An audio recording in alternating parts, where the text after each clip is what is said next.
বাকের আলীরা দূরে মেয়ে নাম ছিল তার গুলবাহার।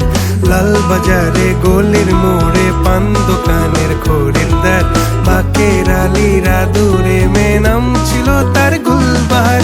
নাম ছিল তার গুলবাহার, দেখতে ভারী চমৎকার, তুলনা যে হয় না তার হোসনে আরা গুলবাহার। বাকের আলীরা দূরে মেয়ে নাম ছিল তার গুলবাহার। লা লা